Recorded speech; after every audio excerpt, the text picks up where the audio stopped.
Welcome back, football fans, to the South Jersey Football Frenzy Show, joined by Tim McAneney and Rod Self here at Studio B. It's Mark Trible.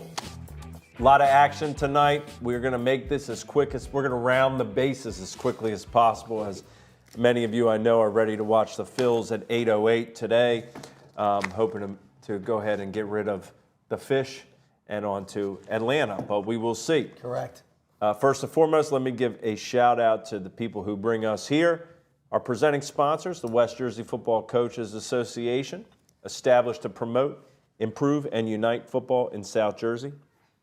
And in less than 3 years, the association has done just that. They created the Battle at the Beach, and they've dedicated themselves to helping others. They've donated more than $50,000 to date to provide scholarships through the National Football Foundation and the Touchdown Club of Southern New Jersey. The group also donates to the charity Philly Faces, which helps those in need of facial reconstruction surgery. Thank you to the West Jersey Football Coaches Association for their presenting sponsorship of the show. We also want to shout out Dave O'Sullivan, Glory Days, sjglorydays.com, facebook.com/sjglorydays. That is Sully's endeavor. Sully is the reason that we are here and have a platform. We welcome everybody here tonight as we get ready for, Mac, there's only 3 weeks left in the regular season. That's crazy.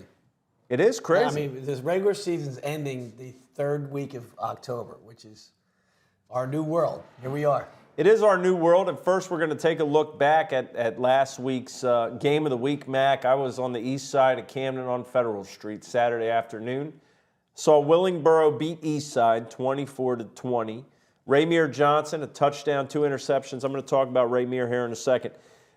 We talked last week about how many pass attempts. Could it get up to 67, 65, right. The over-under? We set it pretty high. And you know what? It didn't get anywhere near that. We only had 47 total because Burrow only threw it 10 times, even with Lamar Best doing his thing. Mac, the ground and pound. Steve Everett loves to do that, and you know what? That's what he did against Eastside in the victory. Yeah, I mean, Coach Everett, it's I guess he wants folks, and he had us a little bit, thinking, wow, like you said, 67, 68.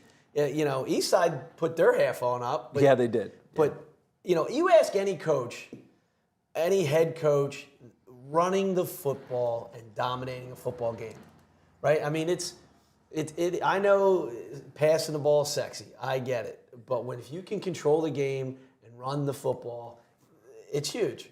And because then when you do run it and you put yourself in 2nd and 4, 2nd and 5, you can do anything you want then on 2nd down.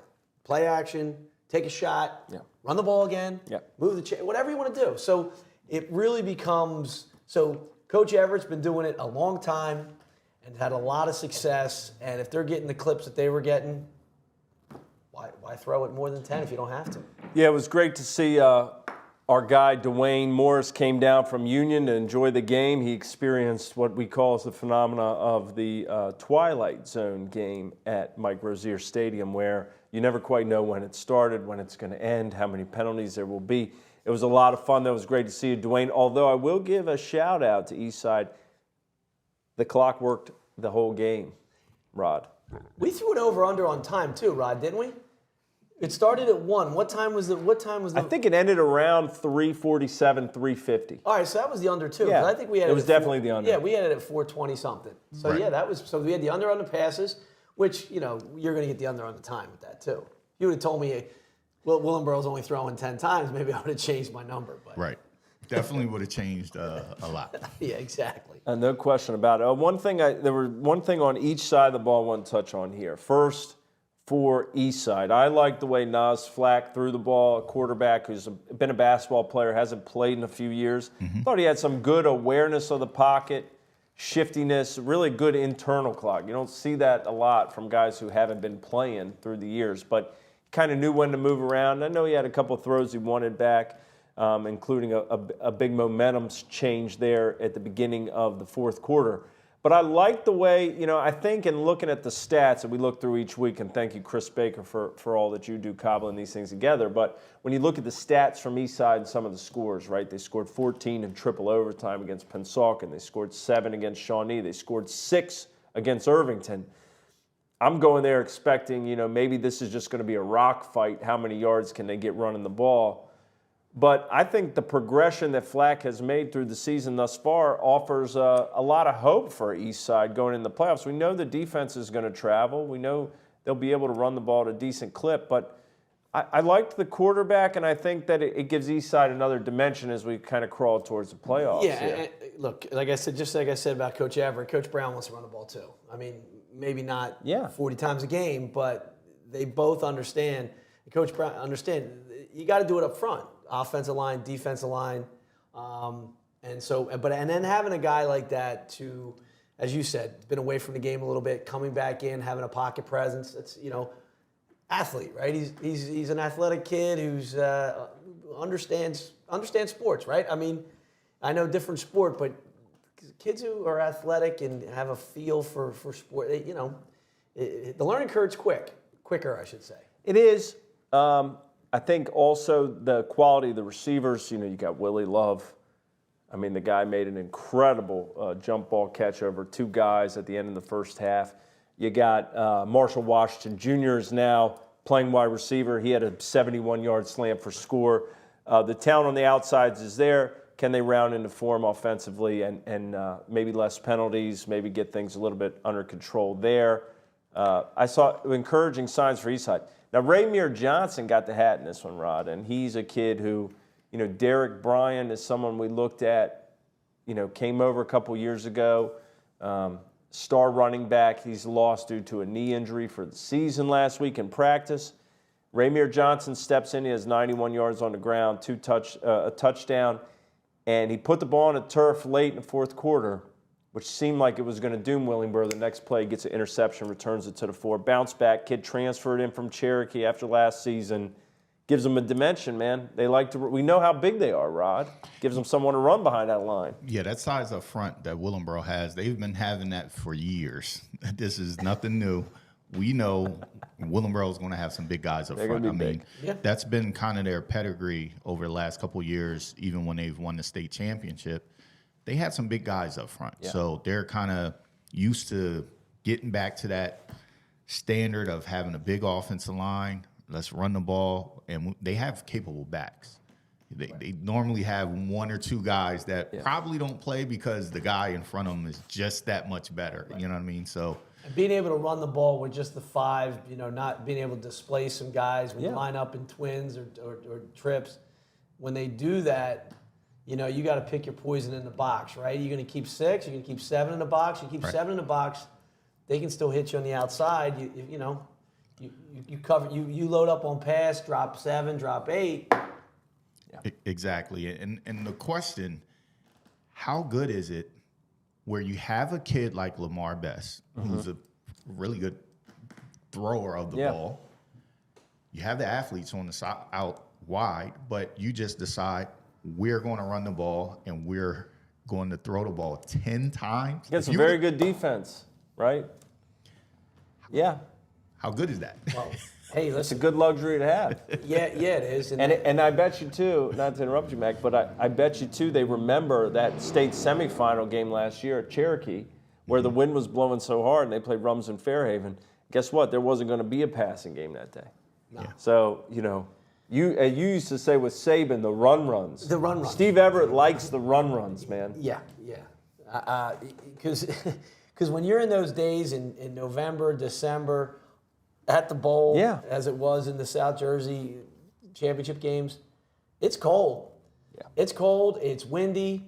You can throw it, but if you can run it, it makes things a lot different. And then if you can run, and then I don't want to get into the design quarterback runs, but if you can do some design quarterback runs, runs, you can give teams a lot of problems with the bigs up front. 5 up front, another back, and a quarterback. You got an extra body, extra hat. Tough to stop. I watched Willingboro do this last year when they played Pennsauken. They came out, they were kind of throwing the ball around. They were down in that game. Yep. And Coach Everett just said, hey, run the ball. And they ran the ball. They should have won that game. Yeah, but a late fumble in that game. Yeah, crazy. And also, that was a get-back game for Willingboro. Yes. I mean, They played Eastside tough last year. They probably felt they should have won that game. They wind up losing that game because of a late interception in the back of the end zone by Jules Dominguez in that game. So this is a fight, man. Yeah. And that was the first time they had lost to Eastside in a while. I mean, Steve, I don't think Steve lost to Preston when Preston was the coach. There were some great teams in those games, and I don't believe he lost to them. You know, last year Malik got the better. The brother gets the better of Steve, but those games are just clashes, man. You know, the teams that can have enough of a passing game in high school football to present the illusion of balance is one thing that really helps you in the playoffs. But if you actually can pass and run the ball, having balance puts you on kind of a whole nother plane, because in high school football, really, it's few and far between teams that could do both efficiently. You may say Best had 10 pass attempts. Well, he was 6 for 10 for 83 yards and a touchdown. Made the most of his opportunities, right? Right. When you there's teams that they'll say, oh, we pass, but they're run, pass, right? It's run, third and plus, you know, oh, it's 3rd and 7 plus, you know, they're doing this, and this, and they got their 3 or 4 their pass plays, you know they're going to do it. But when you got a team that can show up, like you said, they show up on first down, line up, look and run, and whether it be play action or just run, you know, base pass plays, do some of the things on first down and do it efficiently. You know, I'm not talking about sending 4 verts, right? Do, you know, snag, stick, just some basic concept stuff. It can be tough to cover, especially with a team that has both sides. Absolutely. It was a good game of the week. I'm glad I was there. It was a fun time. There were a lot more other good games that we had last week. We're going to move through them at a rapid pace. We're going to look like Bryce Harper running home last night right through the stop sign. Less than an hour until first pitch. We know many of you want to get to that game. So we'll be back right after this with the week in review. We'll speed it up.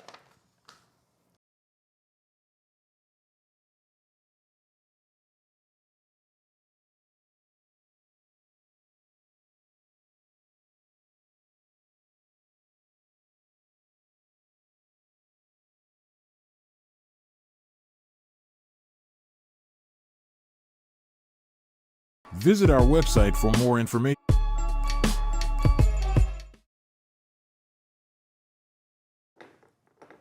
Welcome back to the South Jersey Football Frenzy Show. Mark Trible joined by Tim McAneney. Tim, Coach, something about your quarter zip here. Kevin Minnick, our buddy, alma mater, Maryland Terrapin, says Hoosiers got smoked, you know, by Maryland, and you're still rocking it. But tell him why. Well, Kev, I thought you know, Kev. Our leadoff hitter tonight, or say the Phillies' leadoff hitter, is Kyle Schwarber. And if you do some back digging, he's a Hoosier. He was a catcher. I think he was number 10 when he was a Hoosier. Schwarber with a single last night. Yeah, man. he did. Yeah. Like a regular Ichiro. I know. Everybody got a hit last night, right? Without a home run. It's crazy. Yeah. I think tonight they barrel him on. And Kev, by the way, it's tough to flex the week before you got the Buckeyes, and I don't think they're gonna. I think they might come in town pretty angry. Huh, Rod? Yeah, we'll get that get back this week. Hey, how about Bayshaw Tootin last weekend? Ooh, good one. The Hokies. All right. Could be rough going to Tallahassee, but Bayshaw, my thoughts are behind you, man. Best of luck. Last week, Thursday night, we had a game. Kevin was there. Highland beats Palumbo of Pennsylvania, 38-0. I think Mr. Leary threw for 5 touchdowns. Friday, Kingsway beats Eastern 28-21 in overtime. Newman Rojas, 84 yards rushing. He had the game-winning touchdown.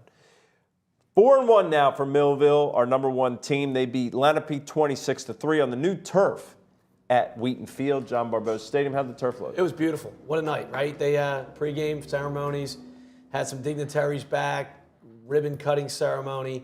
Field's gorgeous. Track is beautiful. Was Mike Trout there? Mike was not there. Okay. Mike was not there. Well, I didn't see Mike. Maybe he was in the side somewhere. I didn't see him. I didn't see him at the Eagles game on Sunday either, but could have been. It was the place is unbelievable. Scoreboard looked a little lopsided. No. Well, it was. Well, in the first half, it was a little normal. But the scoreboard faces obviously the stands, but there's a back side of the scoreboard, Rod, that gives you the time and actual score. So if you're passing by, you know what's going on with Millville football, which is, you know, it's a nice touch, right? Nice little touch. Yeah. So I will tell you, Millville's got dudes. Yeah. Everywhere. Defense, offense, sidelines, stands. They got dudes on that team. And it was close for a half. Yeah. It was close. 7-3. You had the bubble pass. Brooks went over. I mean, the safety for Lenape tried to undercut, make a play. Brooks came up, that kid can catch anything, anywhere. And they scored right there, 13-3. You're like, wow. Anytime you're going to get an upset, you can't be the one to give up that type of play right before half. Well, and Mac, that's a big point. Teron Hale, unbelievable pass on that. The receiver for Millville takes it. Great pass. But really, I thought the Millville stop in the red zone to start the game really set the tone. Again, that defense back against the wall early in the game. You needed to come up with stopped. You needed to come up with 3. You needed to come up with 7 there. Lenape I understand why Lenape kicked the field goal. Points on the board, but looking back, you had to you needed the 7 there. In those type of games, when you're on the road, whether you're at home on the road and you're outmatched talent wise. There's an adage, just stick around, right, Rod? Just stick around and just keep playing and keep being. We always felt like when I was coaching a lesser team, if we could stay within 1 score, the longer this thing goes, the more it goes in your favor. Because the team's supposed to win. Now they're starting to say, what's going on here? And then the team, we've also, as coaches, you've been on the other side of that too. You go, wow, this team's staying within a score. And then once you get it to 10 or 11, 12, then you're like, all right, we're. I'm interested in from a coach's perspective, and this is a high school football show, but Ron Rivera, you got to go for 2 there, right? I would think, right? You're on the road, you're playing a team that's better, and you actually had the momentum there. So and he said like his team was gassed. Well, so was the defense that you just marched down the field on, and they got a timeout. If you go for 2, maybe they call it. And your guys could take a breath. But if your team, gas because of the last play or gas because they're tired of the game? Because if you're gas tired of the game, you don't even want to play 10 more minutes of overtime, do you? Right, and the offensive team is never really gassed. Wow. It's more than likely the defensive team that is gassed and a little tired on, I was watching the game with my Tommy, and I was like, they're going to go for 2, Tom. And they didn't. I was like, wow, the Eagles are going to win this game. I was there. It was a major sigh of relief when they kicked the extra point. Dennis Thomas even says you should take off the Indiana jacket. I think if Dennis sends a Syracuse one, you'll wear it. Den, another backstory, Den. For the tuition I pay for my son Freddie to go there, the fact that I wear a thin quarter zip pullover. This thing doesn't come with pockets because you don't need them anymore. As an Indiana, thanks, Dan. Kelly School of Business. And I carry my Indiana quarter zip. We need that Syracuse football. I'll tell you what, though. I want to know, zip. we don't do the show in the winter, Rod, but I don't know if everybody will be talking when the Hoosiers are playing hoops, right? I mean, everybody likes to take the pot shots in the football season. Yeah, and actually, I don't think you can wear a Syracuse pullover because you went to Georgetown. Well, that's true, too. I think you'd be disowned on that one. Well, right? Again, then there's the comment. When Georgetown has football, Kevin Minnick, I beat you to it. Don't say it. And yes, they do. Yes, they do. All right. There were games elsewhere. Real quick, we're going to run through them. Oak Crest moves to 3-3. They beat Absegami 22-13. They held Absegami to just 72 yards of offense in this one. Great game by Oak Crest defense. Both touchdowns for Absegami were not. That's a unique one. 22-13, no offensive touchdowns. Pensauken gets 4 rushing touchdowns from Elijah Jennings to beat Delran 35-14. Code Red moves to 4-1. St. Augustine wins on a touchdown pass to Paris Pratt in the final minute. He had 9 catches, 162 yards, and 2 touchdowns. Ryan Gamble, 15-24, 212, 2 touchdowns throwing. Julian Turney, 89 yards rushing and touchdown for the Prep. Shawnee had taken the lead with, I think, less than 2 minutes left. Augie kicks the field goal, goes up 17-14, and Shawnee took the lead with like a minute 30 left. Yes, they did.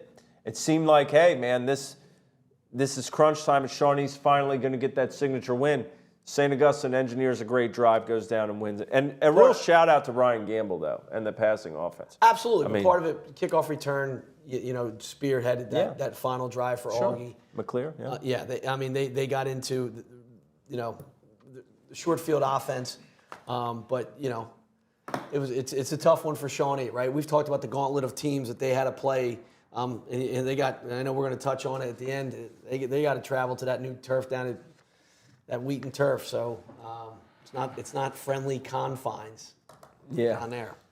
So a heartbreaker for Shawnee. They dropped to 3-3. St. Augustine moves to 4-2. They win 24-21 in a thriller. Cherokee 34, Williamstown 0. Winslow rolls Ocean City 40-6. Deontay Ruffin accounts for 6 total touchdowns, 4 passing and 2 on the ground. Glassboro beats Clayton. We said last week, coming off a big win, the measure of a team. Can you go somewhere where you're favored on the road, where you're circled on the calendar, and you're coming off that big win? Can you just stay level and get that win? And Glassboro proves they can. Another big win for Glassboro, 16-8. Amari Saab has a game-winning rushing touchdown. Devon Barr, 16 carries, 117 yards, and a touchdown. Things are really feeling like the old times down in Glassboro. Big win for them. They are just turning it on here. Delsea, 25. Burlington Township, 13. Wayne Adair, 12 carries, 119 yards, 2 touchdowns. Dan Russo, 21 carries, 116 yards, 2 touchdowns. Very similar lines. The Delsea run game alive and well. Paul 6 beats Moorestown, a close one, 17-10. Dom Santiago, 144 yards passing. Matt Murad, 115 yards rushing, 2 fumble recoveries, and 1 for a touchdown. As Paul 6 moves to 4-1, Mac. It's a good. It's a good game. Coach Scuderi's doing a good job. Great game, and that division's kind of close. Paul 6 beats Seneca close. They beat Morristown close. Morristown plays Seneca this week. Hamilton, 21. Rancocas Valley, 6. Kenny Smith of Hamilton picked up a Pitt offer this week. And when you look at the game that he had, it's no wonder the timing on that, I would say. Mr. Smith, 30 carries, 295 yards, 3 touchdowns. Keep giving it to him. Yeah. Yeah. The question at Hamilton was what happened with that the Cherokee game, right? Like that's their. You look at their schedule, like they're a really good football team.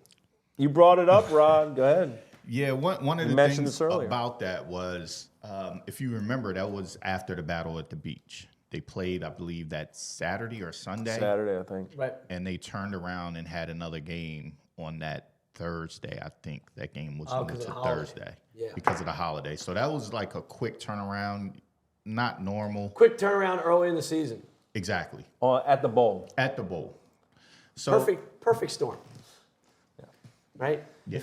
If you're and I think what puzzled us more was the tight wins against Highland and Eastern. Yeah. We kind of thought they'd be turning it on, but that win, that tight loss to Mainland, right, seems where things get calibrated back, where we say, all right, that's the Hamilton we know.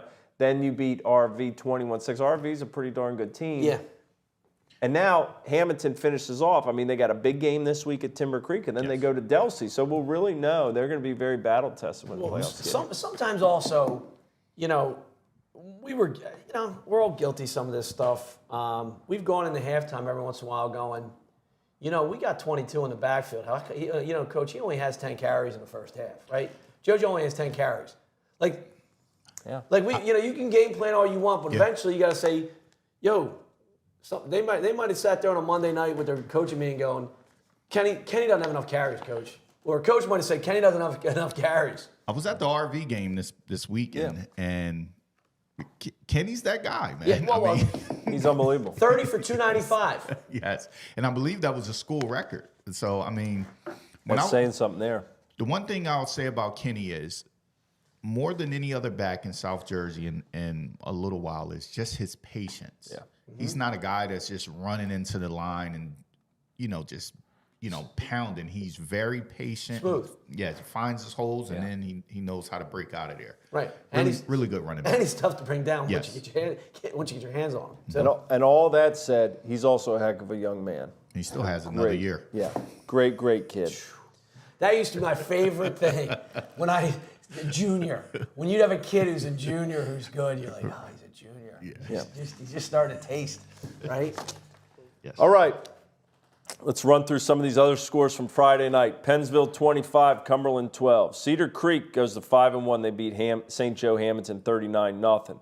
When's the last time St. Joe 0-6 and Williamstown 0-6? There was another one too. It's Paulsboro. Did they get off the while. snide? Did they get off the snide? We're going to have to hang on and find out. Deptford 27, Collingswood 14. Holy Spirit beats Clearview 24-0. Seneca 34, Cherry Hill West 0. Burlington City 38, New Egypt 0. Cinnaminson stays unbeaten 33-6 over Bordentown. Riverside 46, Bishop Eustace 8. Northern Burlington 24, Triton 7. Washington Township 28, Vineland 7. Keensburg 27-7 over Haddon Township. Keyport 39-6 over Gateway. Shalleck gets the forfeit win over Lindenwold. We knew that last week at this time. Woodstown beats Salem in the rivalry game. Used to be a Turkey Day game. Not so anymore. They win 27-0 over Salem. Pleasantville beats Buna 69-0, the school record for points in a game for the Greyhounds. Haddonfield beats West Deptford 35-0. Camden Catholic 58, Sterling 0. Princeton 29, Holy Cross 0. This is the last of the second year of this scheduling cycle. There's going to be some closer games next year, I think, when all's told. Saturday, Cherry Hill East beats Palmyra 41-0. Gloucester Catholic 7, Wildwood 0. Mapleshade beats Pemberton 8-6. Some other scores on Saturday with some stats for you. Audubon beats Overbrook 13-0. Luke Hope 234 yards on the ground and touchdown. Camden beats Haddon Heights 41-0. Mackay Brunson had a heck of a game, 12 of 14, 257, 4 through the air, ran for 2 more as the Panthers keep on rolling. Atlantic City 51, EHT 12. Joe Lyons 236 through the air, 2 touchdowns. Paulsboro did not win this week. They lose to Pennsgrove 22-19. Pennsgrove was down 19-0. They scored 22 unanswered to win the game. Bryce Wright of the Red Devils, 26 carries, 114 yards, 2 touchdowns, and he threw for a score as well. Gloucester beats Woodbury 14-8. Jake Zierfoss, 18 carries, 113 yards, and the game-sealing interception. Mason Widman, 19 carries, 111 yards, and a touchdown. Justin Frazier caught a touchdown. Woodbury's now lost back-to-back weeks, and guess what? They got a big one coming up this week, too. Yeah, when we were looking at that one, I think my question was Vicarelli playing, wasn't it? Right. He didn't play again. Now, I don't want to take anything away from Gloucester, but obviously different team. Woodbury's different team without their starting quarterback. But good teams find a way to figure it out. You know what I mean? You got to figure out. It's next man up. Well, it's also in looking at Gloucester. Right, that's what I'm trying. Look, Woodbury's a good team, so Gloucester, they're sneaky. Sneaky and go pull a win out there too. Well, Gloucester's very good, and look at Shalleck, beat Gloucester first game of the season. Shalleck hasn't lost. Gloucester's picking up, they're a Group 2 school. They just beat Woodbury's, got high power points and probably will. Shalleck is smelling like a rose right now at 6-0. 7-0. 7-0. When they start, July? No, they picked up the they picked up the Lindenwold. That's right. Lindenwold, and then now Bishop Eustace, I believe. Oh, they got another forfeit this week? Yes. Eustace is forfeiting a game? Yeah, they don't have enough players. So Shalleck are they the first team to win back-to-back forfeits in South Jersey history? What do you mean they don't have enough players? They got less than 11? I don't know. Because they played Riverside last week. I don't know, Matt. It's one of those seasons. They got 3 wins. Rod, why is Rod looking at me funny? I don't know. I'm just trying. Look, I can't see every game in South Jersey. I'm just trying to piece the riddle together. No, they don't. From what I've read, they have injuries. Bunch of injuries. They have injuries. Yeah. Probably some Kevin Minnick, if you're still in here, we need to know if a South Jersey team's ever won back-to-back weeks on forfeits. Sunday, Wall beat Middle Township. Middle Township's first loss, 20-14. And Monday, we had games almost every day of the week. We're like the MAC. Yeah, exactly. Mainland wins 58-0 over Bridgeton to move to 6-0. And a good point here from Chris Baker. I want to give a shout out. He said, you got to show the kicker some love. I give the kicker some love. Nate Cashy of Mainland, 8 for 8 on extra points. Not easy to do in high school football. They have a kicker, and guess what? He gets a lot of practice. With Mainland, they score a lot of points every game. And they usually score touchdowns. They're kicking after from the 2. Undefeated teams that remain, Shalleck. Again, we're locking them into the next week already. This is 2 weeks in a row. It's like simulation mode when you got a really good team on Madden. So they're not going to play a football game for 3 weeks. Sim to end. Sim to playoffs. Right? They're not going to play a game for 3-4 weeks. Coach, they're not only going to be undefeated, they're going to be healthy. Right. Coach Mack is having a hard time believe this. They're going to have to go down there. They're going to have to go to the Atlanta Braves and play some simulated games in Brave Stadium. That's right. Batting practice with the fans there. Oh, my Open practice. I think Florence is still unbeaten. In Group 2, Haddonfield, Cinnaminson, still unbeaten. And in Group 3, Timber Creek. In Group 4, Mainland. Those are the undefeated teams in South Jersey. We lost one last week with Middle Township, so I have 1, 2, 3, 4, 5, 6 total. Knots of the week. Our first knot of the week is from the collegiate ranks. Rod saw this one. Let's go. He saw it up close. The Assumption Greyhounds here trying to hang on down against Pace. Give us the play. What's going on, Rod? Yeah, what's going on here, Rod? It's 4th down here. They have to get a first down and keep the game going. They were trying to score when he to gets win tackled, the game. he's short, and the ball came out. It's still loose, and then scooped up, and they ball might run it back in on the the air way. there. They might run it back on the Well, way. it goes right Wilson, to our gonna guy, take Jerron it Wilson, to who the runs it in house. for a Jaron touchdown. Wilson, touchdown. The guy Greyhound. who first gets his hands on it here and deserves the assist is none other than Deuce, our guy, Rod's son. Right. Look at this. It looks almost purposeful how he flips that thing up in the air. I do like the double cut of it too, Rod. We got the cut. We got the in the End zone cam, end zone all cam 22 as well. footage, Right, baby. We got both sides footage. I like it. Yeah, that was an unbelievable game. Nasir Robinson played in that game, as well as the, I forget the kid name, defensive end from Overbrook. He played at Overbrook last year. He played as well, but you saw Keelan Burgett played at Delsey. Yeah, plays for Assumption as well. So that was the play that sealed the game. I did see Hollywood Robinson, a favorite of the show. He made the honor roll at Pace. Yes. Congratulations. He's doing a good job. Assumption wins that one 36-22. Now, back to South Jersey. Aiden Haddock of Cherry Hill East, he gets our knot of the week. They shut out Palmyra. Guess what? Aiden Haddock, 34-yard, pick 6. Takes it in for the Cougars. Cougars have not had a knot of the week yet. Congratulations to the Cougars. And I was having a conversation last week at a work function with a former Cherry Hill East guy that you know, Mark Miller. Oh, yeah. Talking some East ball, some of the heyday days, as you like to talk about your old There were some Cherry Hill Mall Cherry Hill Mall. I'm telling battles. you. I mean, you know, we go back to, was it 1982? Pennsauken and East are both undefeated. It's game 8 of the season, and Coach Vince McAneney, he's on the 2-yard line, and he doesn't run the ball. Rod, he does a fade, he does a out throwback in the corner, and Brian Barr picks it off, goes 101 yards, touchdown. Cherry Hill East wins the game. Wow. Now. Yeah. Group 4. Knot of the week. It would have been knot of the week. It was black and white footage. It was the knot of the year. Interestingly enough, though, 82 was not black and white. Come on. Interestingly enough, though, so East wins the conference with that. It is now. 4 teams make the playoffs back then in Group 4. East being one of them, Pennsauken the other. They're in separate brackets. East gets upset. Pennsauken doesn't have the chance to play back, get back, redeem. Pennsauken wins the Group 4 that year. Against two. Oh.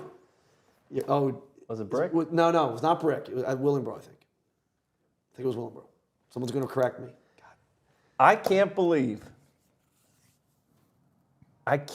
we finally stumped Mac on a Pennsauken question.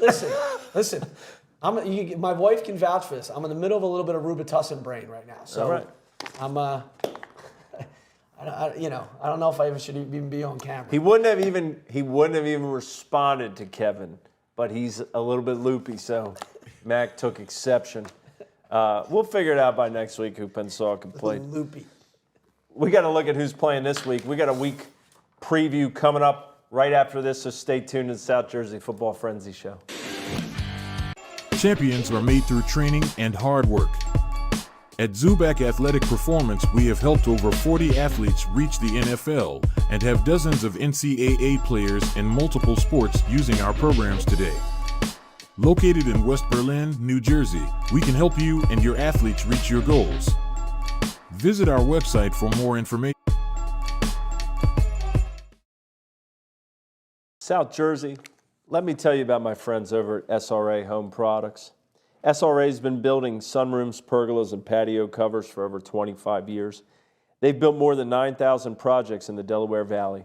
I've had the opportunity to be around owner Mike Fody, and I have nothing but the best things to say about Mike and his crew.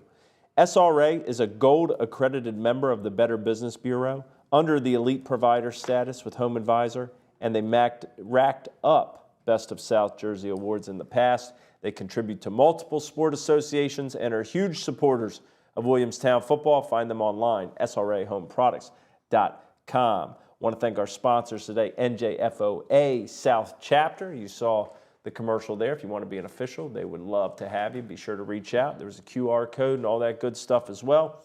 If you're listening to this online, Spotify, Apple Podcasts, just go back and find a broadcast of the show if you want to see that commercial. Also, Matt and Zubac Performance, West Berlin. They do a great job with everything as well. Thank you all for your sponsorship of the show. You make this possible.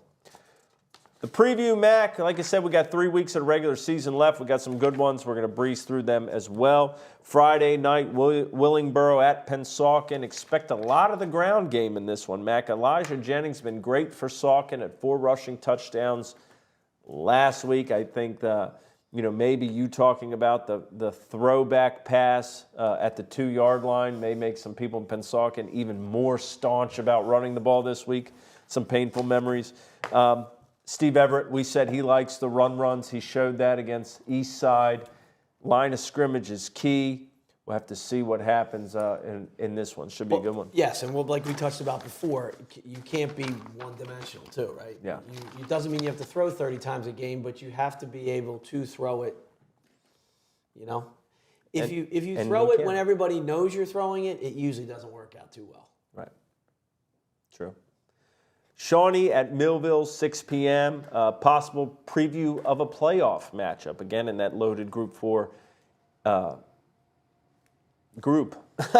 The Bolts are finding ways to win. They rolled Lenape last week. Shawnee's 0-3 in this test stretch of games. You've been watching, this is where they wanted to come away with a kind of a signature win, and they're 0-3. They came close last week against the Prep, and they're going to try again at Wheaton Field. And it feels like the games, it's like last year, every game was tight, close. They got kind of throttled against Cherokee, shut out. Yes. The next week, hang with Winslow. Right. Lose by 2 scores. Last week, have the lead late at Augie. Lose late. The next step would be to win, but winning in Millville is no easy task. Millville, I think, is the best of those teams. I mean, yes. At maybe not right now. I guess we'll find out. They play Cherokee in 2 weeks, and Winslow now is a different look than maybe before. Hamilton at Timber Creek. This one's interesting, Rod. 6 p.m. Hamilton seems to have regained its form. We've shown what Kenny Smith has done. We've talked about that. Creek's unbeaten, looking for revenge from last year. They lost 28-7 at Hamilton. Hamilton has Delsey on the road next week. This could be another one where we're going to see a lot of movement at the line of scrimmage, huh? A little bit different for Timber Creek. Normally they throw the ball, but they have the guys up front where they can really run the ball. Right. So it's going to come down to Hamilton's defense if they can, stop the run game of Timber Creek. What was your quote in the beginning? You said Hamilton has gotten it together, and I start snickering because that was when someone grabbed somebody and said, "Give the ball to Kenny Smith." Give the ball to Kenny. Give the ball to Kenny, right? Yeah. I mean, they probably got signs in the stands. Give the ball to Kenny. the patented, like, well, we're not sure what works, but we're or working on what some doesn't things. work, but we know what does work, and that'd be. Then you get someone from the stands. Oh, you're running the same play, coach. Oh, you mean the one that's getting 12 yards of carry? Yeah, I'm going to keep running it. What the? Right, Rod? Oh, yeah. We're giving it to Kenny again. I remember last year the same. Maybe could have been 2 years ago. I don't. Same type deal. Kenny Smith played for a while. James Hill at Woodstown. It's like the fans were yelling, "Give the ball to James." I'm like, the only time he doesn't have the ball is when they stop, go to the huddle, and come back. When the refs then have they give it it to him. I mean, he can't spot the ball, measure, then go back, then they want him to take it set back it. to the huddle with him and keep it. I'm like, man, I said to Coach Adams, when else is he supposed to get it? You already gave it to him 40 times this game. They wanted 44. Yeah, whatever. Yeah, so that'll be a good game. Hamilton at Timber Creek. Moorestown at Seneca. Both are kind of in the middle of their packs and their groups. In Group 3 for Seneca, Group 4 for Moorestown, a win would give a boost to either of them in the PowerPoints. And based off the scores versus Paul VI, both close games. Moorestown lost by 7, Seneca lost by 1. I think they went for 2 and didn't get it. This should be a tight one in the National Division. Woodbury at Woodstown. This is a game many had circled from the very beginning this season, and even back to last season and the year prior. They played in the sectional final 2 years ago at Woodbury. The Thundering Herd won that one. This has lost some luster in the last 2 weeks. The two have lost 3 games combined in the last 2 weeks. Woodbury enters in a 2-game losing streak. Woodstown dropped that game to Glassboro a couple weeks at home. Still should be a very good game at Woodstown. That's worth the price of admission, I think. I think you'll see a very Someone's got to get it cleaned up. a ready Woodbury team. Yeah, I would agree. Right? I would agree. Saturday, 2 good ones as well. Delsey at Cedar Creek at 2 p.m. This is a Group 3 playoff potential matchup. Currently, Delsey holds the 4th overall best ranking in Group 3 South, and Cedar Creek is at 5. I think that, this is a contrast in styles, right? Cedar Creek wants to throw that thing. This one was also a sectional final a couple of years ago. Jojo Bermudez did his thing that day for the Pirates as they beat Delsey. Delsey, we know what they want to do. Adair, Russo, run the ball. That should be a good one. And Haddonfield heads over to Farnham Park at 2 p.m. on Saturday. Big matchup here. Neither side has lost in the state. We know Camden lost on the road at Lake Taylor. Camden really flexed last week. Brunson played great, 6 total touchdowns. Their defense, we know what the defense can do for Camden High. Last year, this was a game of the week. I went, and it was close all the way. Taquan Brittingham called his number on that fake punt back in their own area for Camden High. They won that one at Haddonfield. We'll see what happens. I expect there'll be a lot of eyes on that one on Saturday afternoon at Farnham Park. Yeah, it's a fun game, right? Yep. Two good teams, both well coached. That's a good go. Our game of the week is a pretty interesting one. We're going to touch on that in a second. First, Rod, what do you got? Quick question. I don't know if you touched on it. Did you touch on a Thursday game? Burlington City. Burlington City and Bordentown. Yeah, it got moved up. Yeah, Thursday night, Bordentown, Burlington City putting up some points, looking good. Lost that opener to Glassboro. I know the folks around there are mighty excited. And Bordentown comes off losing to Cinnaminson. Cinnaminson just keeps stacking wins, man. Patrizzi. Big Mario. Yeah. Bloop, bloop, bloop. Excellent. We're sorry about that, Mario. I mean, come on. Hey, listen, I've known Mario for 40 years. Is that Robitussin in that bottle? He's got that lean. Oh, goodness. Mac, we're going to have you test on the way All out. right. We got a Game of the Week preview. We got Best 11 rankings. Not much movement, but we do have a little bit of movement in that. So sit tight. We'll be back right after this with our final segment of the show.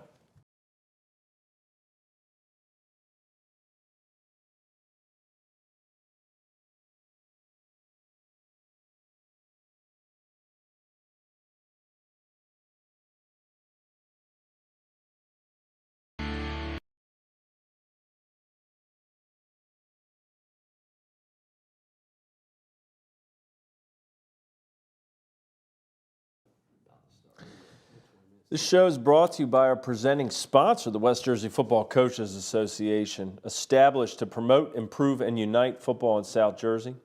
In less than 3 years, the association's created the Battle at the Beach and dedicated itself to helping others. They have donated more than $50,000 to date to provide scholarships through the National Football Foundation and the Touchdown Club of Southern New Jersey. The group has also donated to the charity Philly Faces, which helps those in need of facial reconstruction surgery. Thank you to the West Jersey Football Coaches Association for their sponsorship. And Coach Tom Padgick is Jersey Gridiron Scout, the premier position training academy and college recruiting platform for all middle school and high school prospects in the tri-state area. Sign up for his off-season winter and spring indoor position trainings for youth, high school, and college prospects from January to June at Mavericks Training Facility in Moorestown. Register for the Underclassmen College Showcase in May for high school prospects to be evaluated in front of over 50 colleges. Put yourself on the radar of college coaches. Families can become educated on the college football recruiting process and timeline by partnering up with Jersey Gridiron Scout today. Check out his website, jerseygridironscout.com, for more information. Follow him on Instagram at Jersey Gridiron Scout and on Twitter at Coach Padgick, P-A-J-I-C. Tom has some players to watch in our Game of the Week, and our Game of the Week is going to be a good one. We've got the WT versus the WT. Winslow Township at 5-1 is heading to Washington Township at 4-2. 7 p.m. start down there in front of the water tower. Coach Schatzman versus Coach Belton. This should be a good one. Winslow, player to watch, a name you all are mighty familiar with. You watched the show over the years.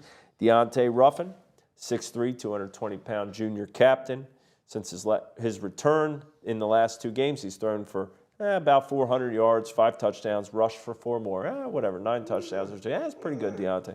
He has weapons to get the ball to, does a good job doing it, and does great in the quarterback run game. That's usually, does designed runs. He can put the pad level down a little bit. Live arm, throw it deep, look for the Eagles to go up top, Coach Padgick says. I do not debate that. And on Washington Township side, how about Juliana Scavetta? His name's always in these stats Chris Baker sends me over.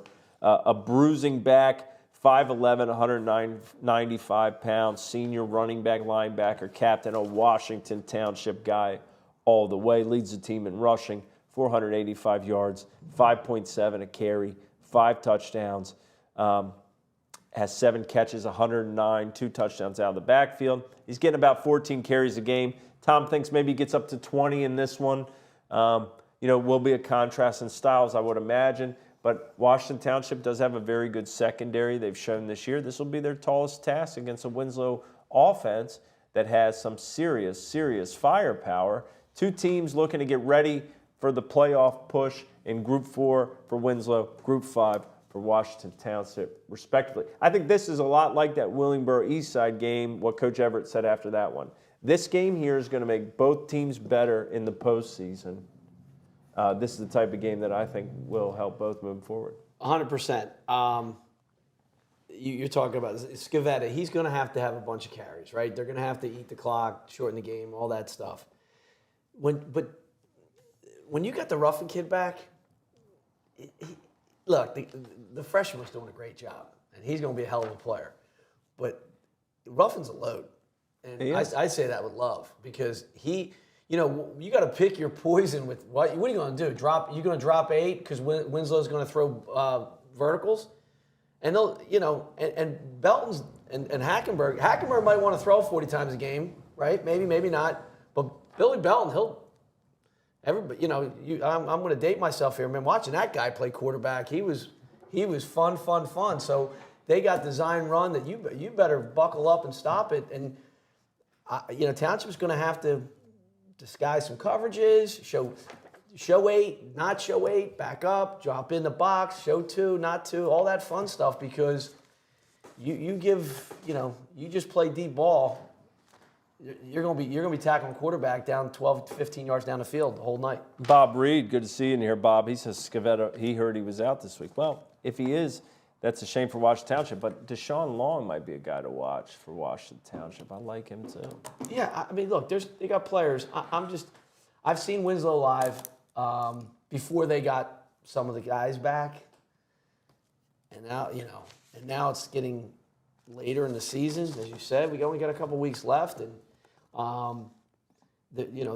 now it's about. I think it's about generally teams got to start amping up their physicality, getting ready to play tough defense, playoff football. Is that it's still a physical smash mouth game, right? So and Township does that style. But being able to do that style and do a lot of the things that Winslow does, scary. I want to see this Winslow team. I'm excited to see this game. There are a couple matchups left in this season I'm going to get a chance to see, and two in that last week of the regular season. We'll see what happens, but I think you can pretty much circle that game of the week. It's going to probably be Cherokee and Millville. Next week we'll see. But this week here, this is going to be a good barometer for both teams, and it'll be good to see them. I saw Washington Township in the opener against Mainland, and Mainland, took it to them. But Mainland has taken it to everybody pretty much, except Hamilton. It was a close game. Mainland's one of the best teams in South Jersey. So their other loss, Holy Spirit in double overtime, a good game. I think it'll be a good game at Washington Township, and that game is at 7 o'clock. On the turf. On Friday. On the turf. Best 11 rankings, we only have a slight bit of movement on this one. I know that, my inbox is full of folks who are just really pleased with our decision making. They're angry at you. Yeah. It's always people if you reach out to me about the rankings and you have no affiliation, I am ready to hear what you have to say because I'm interested in that. If I know what program you're affiliated with and you're just coming about that program, then I can't. You want objectivity. I want it. I need it. I understand. No, I'm just kidding. We try. We do a good job. And listen, losses. We're going to get some grief on how you're right as you started. You're going to get some grief. Chris, I would love to get back to the Holy City and have some tailgates this year. A Group 2 playoffs, maybe? I don't know. Yeah, when it comes to the ranking, it's not as easy as it looks. You just because you're undefeated doesn't mean you should be in the top 5. Right. Eye test. Yeah. Strength in this day and age, West Jersey Football League day and age. Strength of schedule, how you performed on them. Yeah. And let's just get that started right now with number 11 in Shawnee. Shawnee is 3-3. But they've lost. They lost to Prep by 3 last week, right, on the road on a last-second pass. The week before, they played tight with Winslow. Cherokee was not a good loss. No. But they're, like you said, they're playing a monster schedule, and they're battling every week. Yeah. So Shawnee at 11, Washington Township at 10. We'll see what they got this week against Winslow. Holy Spirit at 9. Everything else is the same. Timber Creek at 8, Camden at 7, Delsea at 6, Winslow at 5, Cherokee at 4, St. Augustine at 3, Mainland at 2, Millville at number 1. I would say most of the debate that you hear comes from 2 versus 1.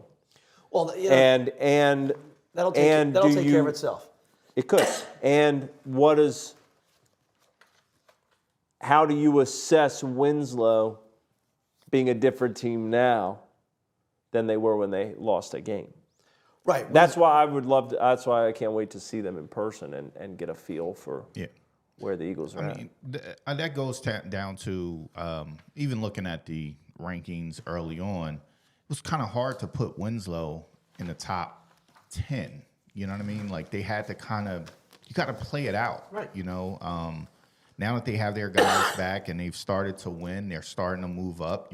A lot of people are starting to see them at full strength. They look a lot different. So you're able to make an adjustment at that moment.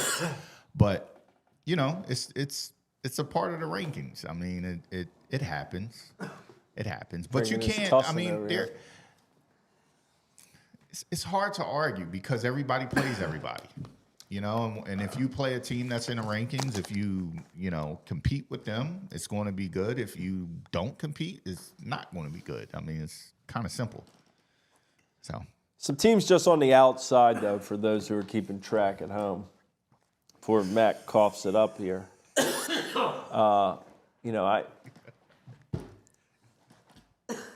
I hope Aaron Nola doesn't take after you tonight. Hamilton, Haddonfield, Cedar Creek, Paul VI, Willingboro, Atlantic City, all right there. Thank you all for watching. I know many of you are ready to skip it on over to baseball. We'll put on the old cap here for the Phils. Best of luck. Thank you to Rod Self and his company, D2 Sports Network. The man behind the proverbial glass here. He makes it happen at Studio B. If you need any podcast, recording, anything like that, be sure to talk to Rod. He is the man with the plan. I said we were going to move fast tonight. Mac texted me earlier today, 8:08, first pitch. I almost made it without coughing the whole. Almost. Go Phils. But most importantly, Bobby Isom, his hair looks great. Thanks, Bobby. And it's not a comb. It's the hands. Little gel, little water. That's it. All right, go Phillies, man. I hope everybody has a great week. We got to wrap this up and help Mac out. Yeah, stay safe. Have a good one. Best of luck this week. Everybody stay healthy. Schwartz. Thank you for watching the South Jersey Football Frenzy Show. 6'3" Phils.